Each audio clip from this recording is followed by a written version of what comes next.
Des moulins hydrauliques ont existé bien avant notre ère. Le plus ancien découvert en Suisse se trouvait à Avenches et date du 1er siècle après Jésus-Christ. La technique se développa surtout pendant les 12 et 13e siècles de notre ère.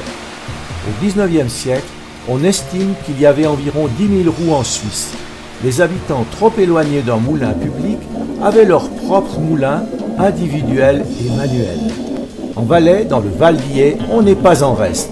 En 1274, on dénote 11 moulins autour de Montaix. Les archives de 1329 citent le premier meunier de la Tine, un certain Jean Charlet. Dans l'imaginaire populaire, le moulin, c'est une bâtisse, avec sur l'une de ses façades la présence d'une roue verticale entraînée par un cours d'eau. En fait, les moulins de la Tine furent des installations avec une roue horizontale, mécanisme plus simple à construire et à entretenir, mais moins puissant, risquant de se bloquer si le débit du cours d'eau diminue trop et ne permettant d'actionner qu'un seul appareil à la fois. La roue est un modèle simple avec 16 pales, juste insérées dans l'axe moteur. Au XXe siècle, la minoterie industrielle se développe. En 1949, Nestor Donnet ferma pour la dernière fois la porte de son moulin. Grâce à l'initiative de quelques bénévoles enthousiastes pour la sauvegarde du patrimoine, une fondation fut créée en septembre 1986 qui permit la restauration de la forge, du foulon et des moulins. Nous nous trouvons actuellement dans les gorges de la Tine où un moulin a été construit dans les années 1400. Nos ancêtres ont dû amener l'eau avec un vis pour faire tourner la pierre où ils fabriquaient la farine. La prise d'eau que vous verrez en visitant le site est faite en métal, sur une distance environ de 100 à 110 mètres. Au niveau du bis, si vous faites votre promenade jusqu'au captage d'eau, vous verrez un clapet qui est ouvert.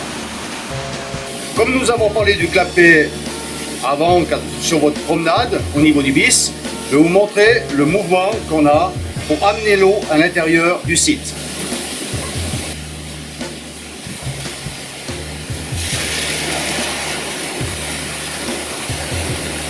Depuis l'extérieur du bâtiment, on comprend mieux le fonctionnement du clapet. Ici, il laisse venir l'eau au moulin, puis dévie cette eau vers le torrent lorsque le moulin est inactif. Avant la mise en eau du moulin, il est encore temps de jeter un coup d'œil au sous-sol. On y voit une roue à pales horizontale et une canalisation en bois qui va conduire l'eau contre cette roue. Donc pour l'explication du fonctionnement du moulin, nous avons une maquette à disposition. Comme ça, c'est plus facile à comprendre. Pour faire de la farine, c'est assez simple. Il faut écraser un grain entre deux pierres. La première pierre, c'est une pierre dormante, en granit de 1500 kg, qui est posée sur une charpente. Et la deuxième pierre, c'est une pierre tournante, qu'on appelle, qui est posée sur l'anille. L'anille, c'est la pièce qui se trouve en dessus de l'axe et qui supporte justement la pierre. Cette pierre est excentrique. Comme ça, en tournant, ça fait un mouvement qui pousse la farine vers l'extérieur. Voilà, on voit ce mouvement excentrique qui vient de l'extérieur et puis qui ramène la farine vers le bord. Beaucoup de moulins fonctionnent avec une roue à aube à la verticale et notre moulin fonctionne avec une roue à l'horizontale. Et c'est directement la force de l'eau qui arrive sur les pales qui entraîne l'axe et qui fait tourner la pierre tournante. La meule tournante est posée sur l'axe qui lui-même est posé sur la poutre. Donc, le seul moyen de régler l'espace entre les deux pierres, c'est de lever la poutre. Un coin plus ou moins enfoncé sous la poutre permet de régler l'intervalle entre les deux meules.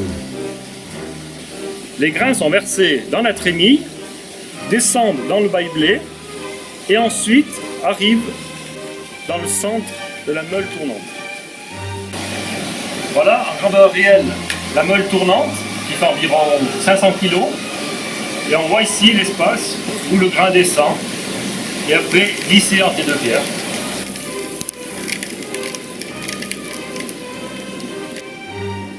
On peut aussi apercevoir l'aspect rugueux de la meule dormante.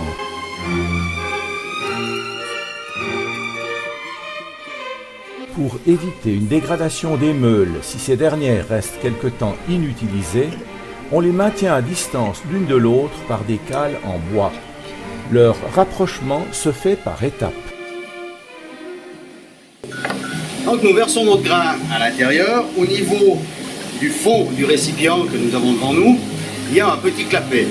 Les graines sont posées dessus. Au moment où il n'y a plus de graines à l'intérieur, bien sûr parce que le meunier avait d'autres activités, une petite barre retombait, le clapet retombait aussi à l'intérieur et faisait bouger une clochette pour prévenir au meunier qu'il manquait du grain. Ce qui est important quand la sonnette retentit, c'est d'intervenir rapidement. Parce que s'il n'y a plus l'effet roulement-bille, la farine brûle, ce qui est encore pas trop grave, mais ce qui est grave, c'est que les pierres se frottent une contre l'autre, et puis elles chauffent, elles ne sont plus rugueuses, et il faut reboucharder. Le meunier vient maintenant avec sa hotte pour remplir la trémie avec le grain. Comme expliqué sur la maquette, pour pouvoir régler la hauteur de la pierre tournante, nous travaillons simplement en levant toute la partie de dessous au niveau des pales et nous réglons avec un petit point la hauteur de la pierre tournante. Tout est prêt. C'est le moment de laisser venir l'eau au moulin. C'est la puissance du jet qui va faire tourner la roue à pale horizontale. Si ce mécanisme est plus simple que la roue verticale, il est aussi plus délicat. En effet, si le début baisse trop, la roue va s'arrêter brusquement. Il appartient donc au meunier, en écoutant son moulin, de bien régler l'espace entre les deux meules pour éviter un frottement trop intense qui bloquerait le système. Bon, ben voilà, alors donc on a commencé à 9h15 à peu près, et puis il semble que la pierre fournit pas mal. Le moulin fournit pas mal. On a beaucoup d'eau, donc on risque d'avoir une belle journée, une belle production. Alors comment fonctionne l'alimentation en graines au centre de la pierre? Nous avons ici la baie blé, où les graines arrivent à l'intérieur, qui est vibrée avec un bâton qui frotte en dessus de la pierre pour faire l'amener au centre des blés.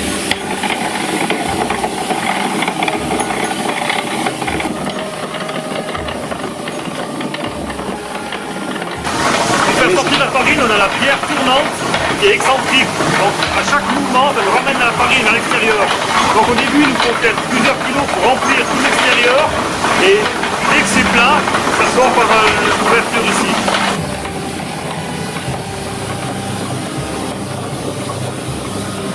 Dans la conception actuelle du fonctionnement du moulin, on renonce à tamiser la farine, produisant ainsi une farine complète d'excellente qualité, semblable à celle du commerce, vendue en sachet estampillé Vimotti. Nous nous trouvons actuellement ici devant un bac à la sortie du moulin, devant un tamis où la farine était tamisée. Elle bougeait par rapport à l'axe, qui était une côte qui est reliée à l'axe, qui travaillait comme ça et faisait bouger le tamis. Le premier tamis est une trame beaucoup plus fine où la farine fleur sortait, c'est-à-dire s'il y avait la farine très très fine qui sortait. Le deuxième tamis, nous voyons ici, est beaucoup plus épais, où on avait une farine complète qui sortait. Et à la sortie ici arrière, le son était rejeté pour les animaux. Chaque 800 à 1000 heures, il faut reboucharder la pierre. Boucharder, ça veut dire tailler la pierre, pour lui donner un grain. La première phase est ici au niveau des bandes blanches. Une oreille sera donnée à l'intérieur avec le bord du marteau pour creuser la pierre profondément. Le premier marteau a une taille qui est beaucoup plus grossière, va se travailler jusqu'au centre du centre de la pierre, au milieu de la pierre. C'est la première mouture qu'on appelle ça, le grain est écrasé grossièrement. La dernière partie se travaille avec un marteau qui est beaucoup plus fin pour la finition de la farine. C'est là qu'on aura une farine beaucoup plus fine.